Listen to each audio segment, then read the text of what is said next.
കുട്ടനാടിനെ മുക്കുന്ന കിഴക്കൻ വെള്ളം കടലിലേക്ക് ഒഴുക്കിക്കളയാനായി 7 പതിറ്റാണ്ട് മുൻപ് മനുഷ്യർ കുത്തിയെടുത്തതാണ് തോട്ടപ്പള്ളി സ്പിൽവേ.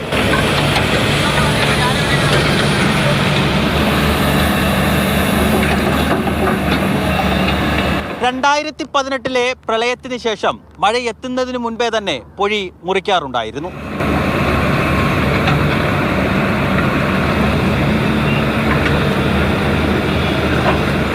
ഇത്തവണയും പൊഴി മുറിക്കാനുള്ള ജോലികൾ നേരത്തെ ആരംഭിച്ചിരുന്നെങ്കിലും കപ്പലപകടത്തെ തുടർന്ന് അല്പദിവസം അത് നിർത്തിവെച്ചു.